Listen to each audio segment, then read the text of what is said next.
嗨，大家早上好！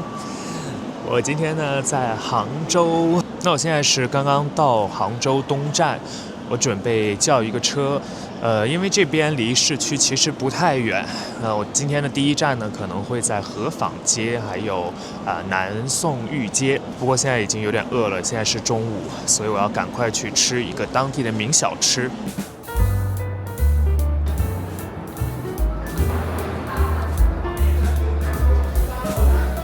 我现在在这个网约车的候车大厅，我是第一次在中国的一个高铁站看到一个专门给网约车的候车厅。这一个屏幕上面就会有每一个车位的信息，比如说哪一辆车已经停到了一个车位，它都会实时的更新，然后也会报出来。这个杭州的第一印象是非常的棒。刚刚我也收到了一条短信，然后呢就说我的车已经到了。所以现在我去找一下，我觉得如果是这样子去 call 车的话，都还秩序蛮好的，也比较智能，也节省时间。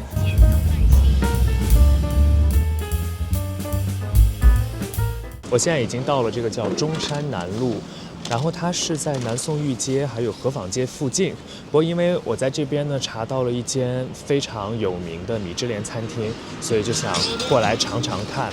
然后刚刚过来的这一路呢，我发现除了我自己搜到的那一家以外，还有挺多家米芝莲的，而且这条街好漂亮哦，古色古香的感觉，就完全就是我对于江南的一种想象。之前对杭州没有太多的了解了，但是这条街又让我对于杭州的这个好感度又上升。然后我已经看到我要去的那一间店呢，就在对面。那因为杭州在中国的网上呢被称为是美食荒漠，所以我今天真的要试试看，究竟这个杭州美食呢是不是有这么糟糕？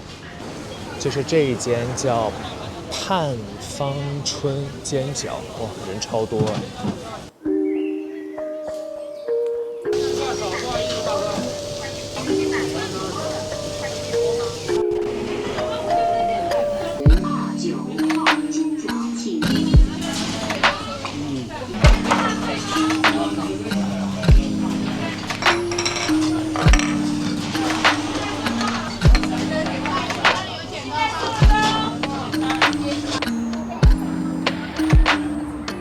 刚刚店里人太多，所以就没有办法边吃边聊，所以我就吃完了以后呢，再跟大家来测评一下刚刚的这2道美食。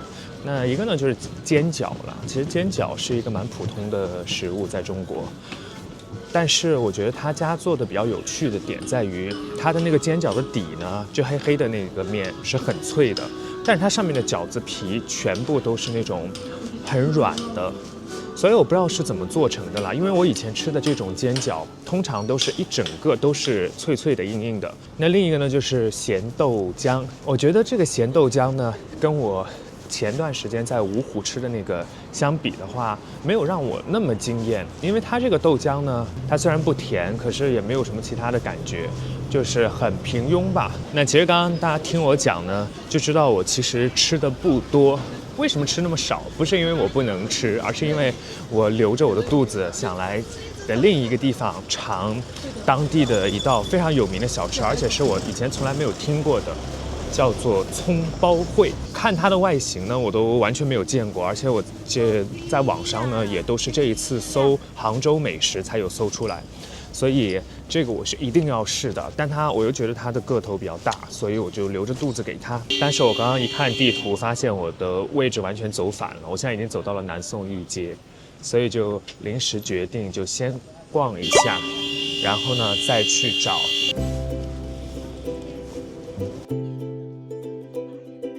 那因为杭州呢以前也是南宋的都城，以前叫临安，所以在这边呢，就会有一条皇帝以前祭祖的街道，然后后来呢就慢慢发展，现在也变成了一条大家打卡的地方，也变成一条商业街，两边呢也有一些河水河流，所以蛮漂亮的，值得大家来散散步。但因为现在冬天真的太冷了，所以如果是春天或者秋天来，应该蛮不错的。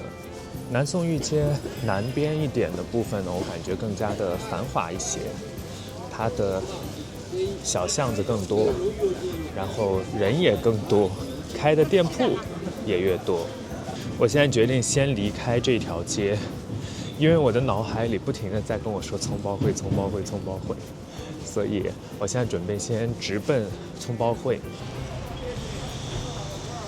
找到了，在这里，他说是冠军款的葱包烩，那应该是杭州最好吃的，我一定要这个试一下。有甜酱有辣酱。要哪一个好吃啊？您觉得？微辣哈，那要辣的好了。噔，拿到了我的葱包烩，然后它其实是什么呢？里面看着就是有豆皮，然后外面就是薄薄的那种，好像米饼的感觉。然后来看看这个味道怎么样。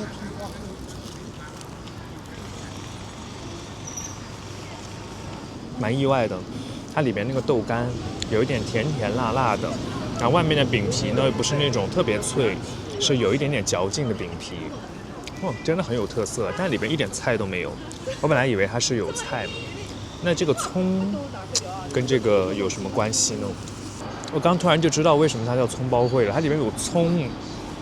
我刚刚吃出来一整条葱，这个葱恰到好处，它没有很强的葱的味道，它反而还有一种香菇的味道。哇，好好吃哦！还有一种麻酱的味道。其实我不太清楚里面它究竟加了什么酱，可是味道混合起来非常合我的胃口。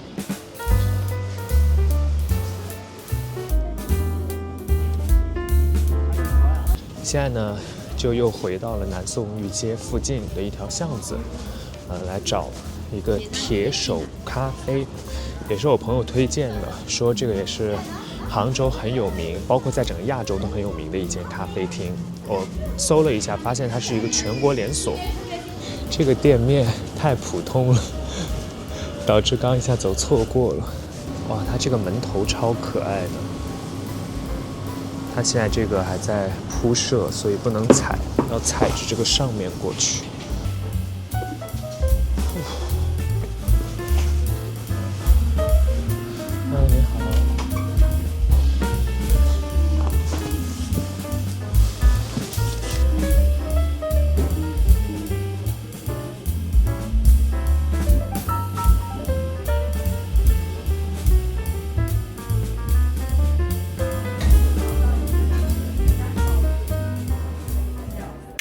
Good morning， 现在是在杭州的第二天。昨天晚上我朋友很晚下班，因为这一次呢，我来杭州还是借住在我的朋友家。我这个朋友呢，最近转职来了杭州，然后家非常的新。我昨天等他下班，等到了蛮晚的，然后在这附近找了一间螺蛳粉店。其实讲真啊，说杭州是美食荒漠，但是现在在中国的任何一个城市，你都可以吃到全球各地的美食。虽然说味道肯定没有那么正宗，但是也都可以满足一下当下的那种食欲。然后我昨天呢，我们去吃那个螺蛳粉，超级好吃。当然，在我心里的第一名呢，还是深圳的胖明。不过这家也不错，然后卫生有一点点不好了，因为也是一个苍蝇馆子。昨天吃到10点多，然后今天早上就立刻的胃痛。我是那种只要一吃螺蛳粉呢，如果是不加辣的倒好一点点，只要一加辣就会胃痛。我不知道是不是因为它里面加了一些其他的调料，让我很敏感。总之今天的状态呢就没有那么的好。我杭州朋友还蛮多的，今天中午呢又约了一个朋友出来吃午餐，然后他要带我去吃一家杭帮菜，尝尝本地菜是什么口味。Let's go。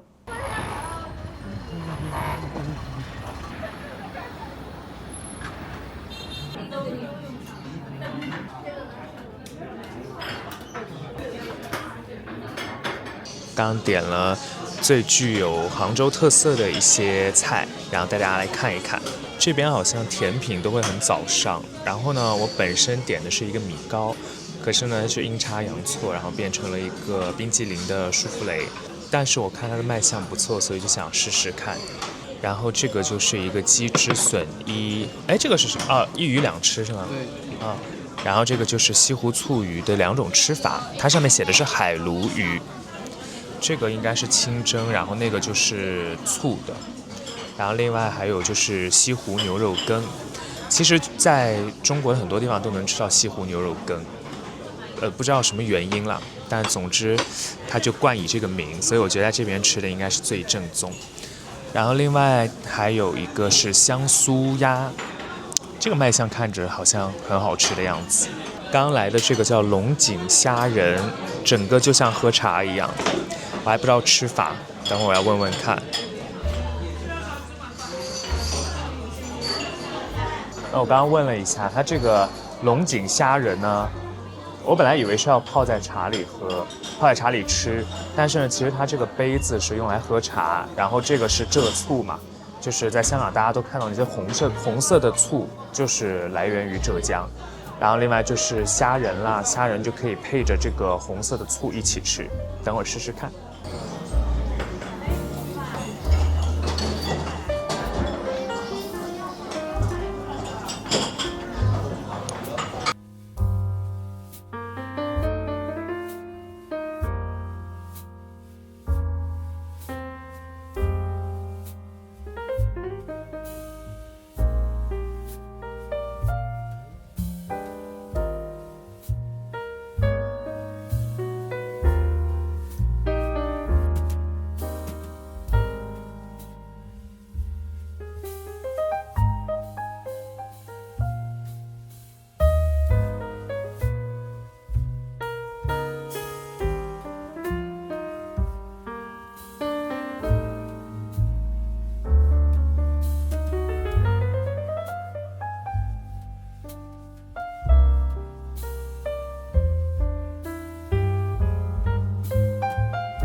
之前我就听朋友讲说，来西湖呢一定要坐这个西湖游轮，然后因为他坐游轮可以带你去这个杭州西湖八景，所以我就本来以为已经来得很晚了，然后可能就坐不上船，但是这旁边有人就喊说最后一班船，所以就赶上了最后一班，然后可以带你去这个西湖逛一圈，还有一些简单的介绍。由盐和凝灰岩堆砌而成，在太阳的照射下熠熠生辉，闪闪发光。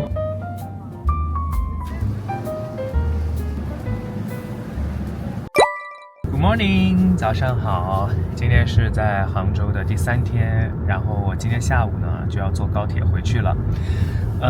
我不知道大家有没有看过，在网上看过一些图片或者影片，就是蟹黄拌面。反正我之前是有看到过，就是一碗满满的蟹黄，然后倒到那个面上面，看着超爽。所以今天我在杭州呢，看到最近也开了一家这样子的店，然后就准备跟我朋友一起去试试看。现在正在过钱塘江，我小时候在课文当中学过钱塘江大潮，我没有想到钱塘江这么宽，我感觉是比长江都要宽。哇，好震撼啊！现在到了这一间网红店，超级多人。谢谢。票我们3位。好夸张哦，多少个？还有41桌。今天来西湖看看西湖白天的景色，然后这边很多人在自己划船，远远的可以看到那个很多人的桥呢，就是断桥，然后断桥残雪是有典故的，走一路都能看到很多人穿着那种古装啊，在这边拍照。现在已经中午1点45了，然后还有14桌。我觉得挺快的，大概等了有20多分钟吧，已经过了有30多桌了。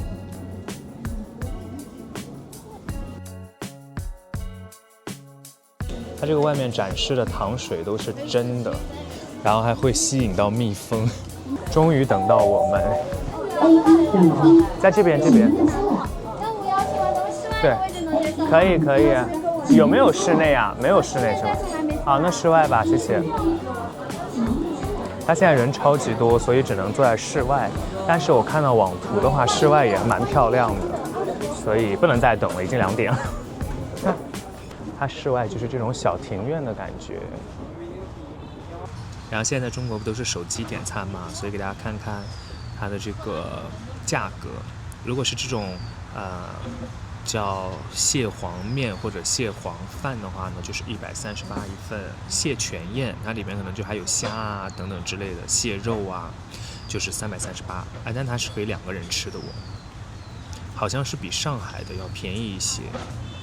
然后另外呢，它这边很有名的就是糖水，其实它糖水价格蛮便宜的。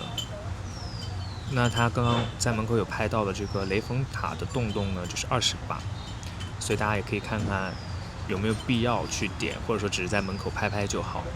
然后大家如果要来这边吃饭的话，或者说在中国任何地方吃饭，我觉得都要先看一看有没有团购，就比如说大众点评啦，还有美团啦。因为像我们刚刚也是选了团购，那2个人的话就是均下来大概一份就是80多，所以就会比你单点的话便宜很多，而再加上它还会有一些配的甜品啊等等，所以基本上都会有一个几折的优惠吧。那如果多的话，可能有的都能达到3折4折的样子，所以一定要先看看。然后刚刚呢，我朋友就是因为我们是开车来的，这边西湖蛮难停车的，所以就是停车场呢都会很挤，那经常会出现比如说可能就是会挡住路啊等等。然后刚开始接到电话，就有人给他打电话说要来移一下车，因为被挡住。然后我朋友就给他回呢，就说那个车可以自己解锁，所以问他能不能够就是帮忙开一下开出来。然后那个人就 OK 我觉得杭州是一个蛮有爱的城市，就是它可以大家互相的体谅，然后人都很 nice， 包括我昨天坐地铁也都基本上可以做到先下后上。然后他现在就可以在手机上看那个车究竟到了哪里，然后有没有真的被停好。先来尝尝这个，这个叫什么？鸡蛋大排，这里面还有蛋液的。这个大排加了蛋汁以后呢，它的口感就会更软一些，也可能是现在真的太冷了，所以它一端出来基本上都是有点凉掉这样。很香。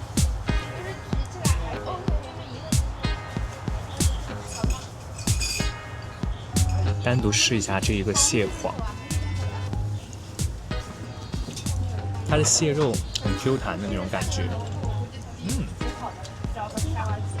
好奇特啊，这个味道。然后你看它的这个蟹黄可以挂在每一个那个面上，很吸这个汤汁。它的小菜呢就会有黄瓜，然后还有这个泡的萝卜，然后这个是蟹粉小笼，下面都会有蟹粉在上面，然后加一点点蟹。刚刚有过来问说续面，因为它这个呢就是它蟹黄很多嘛，然后你不管是点的饭还是面呢，都可以继续续。它的面呢要现煮，所以就可以提前这样先续上，这样就不需要等太久。试这个好难评。这个蟹黄汤包呢，因为我以前在扬州有吃过，那它这个我感觉面比较厚，然后蟹肉的味道不太能吃得出来。如果相比是扬州的那一种蟹黄大的那种，就是很大那种蟹黄汤包的话，我更喜欢那一种，因为那个它里边还会有一些蟹，就是应该配的是我不知道鸡汁还是什么，反正有一种汤汁，然后你可以真的吸到蟹肉。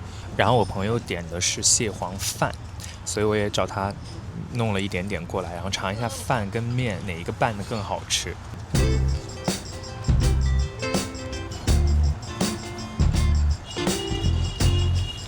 我觉得呢，饭会比面更加的有蟹味一些，因为这个面里面有放酱油，然后它有一些本身的料，而饭呢就没有，所以它就是蟹黄味道会更重。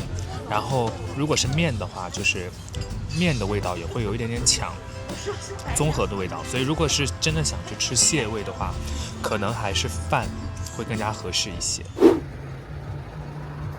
Hello， 现在已经是下午的4点多了，然后因为今天排队排蛮久的，所以吃饭，吃完也已经差不多3点半了。然后现在在去高铁东站的路上，那刚刚经过的那个就是运河，因为京杭大运河嘛，其实在历史上也很有名，就是可以从杭州到北京修了一条人工的一个河道。也有很多人过来专门来看运河，包括还有运河的这个博物馆之类的。然后因为我今天的高铁呢是5点多的，所以应该现在也没有什么时间再在运河上坐船啊之类的，所以我们可能在去高铁站的路上呢停下来喝杯咖啡，然后在运河旁边坐一坐。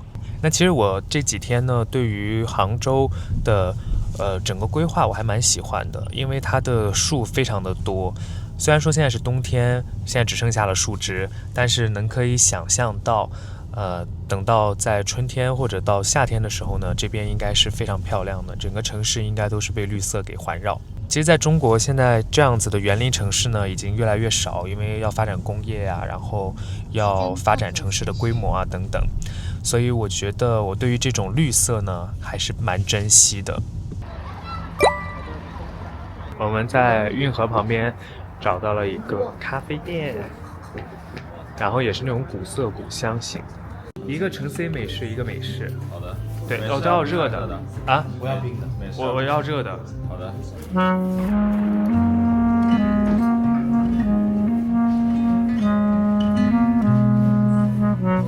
Hello， 大家，我现在已经到了杭州东站。然后杭州的铁路系统蛮发达的，其实除了东站以外，还有杭州站啦、杭州南、杭州西都有的。那杭州东站已经是算它这边高铁比较大的一个站。那我的高铁其实还有10分钟左右才检票，然后我也想聊一聊我这几天在杭州的一个所见所闻。因为我这次过来是找我朋友，他是上个月才从深圳迁来，其实我这几天我只在他家住了3天，那这2个晚上呢，他基本上都是10点多才能够就结束工作。然后我另一个朋友，他现在一个人要身兼3份全职的工作。那昨天夜里呢，其实我也刷到了一个新闻，很多香港的媒体其实都有在发，就是在广州有一个32岁的程序员猝死。我看到他的职位是部门经理，所以他的工作压力非常的大。然后就在他周末在家里工作的时候呢，就突然觉得不舒服，然后去到医院抢救，好像是晕倒了，然后直接去抢救。但在抢救的过程当中，甚至他的聊天软件还会再给他发很多的让他工作的一些消息等等。我觉得这很残酷啦，就是他已经去世了，可是他的手机还在不停的收到这些消息。我真的发现在中国内地，大家的生活压力非常的大，工作压力非常的大。可能他们赚的钱跟原来我在香港赚的差不多，但是他们要付出比我更多的一个代价。那其实我说这些并不是想去评判一个社会现象，我只是想告诉现在正在看我影片的一些年轻人，因为我知道年纪增长的过程当中呢，自己的压力也会越来越大，但是我觉得生命是第一位，你没有了你的身体，怎么样去享受你未来的人生呢？所以即使是在管理岗位，或者即使你现在非常缺钱，压力非常大，一定要多多的去运动，然后多多的去户外走一走。公园20分钟法则我觉得真的有效。所以怎么样去排解这种心理的负担，至少给你的心理减负，这样对自己的人生或者对自己接下来的这种职业发展都有好的一个结果。好了，那这支杭州的影片呢就看到这里了。如果你喜欢我的 channel， 就欢迎 subscribe， 然后点亮小铃铛。下一期再见，拜拜。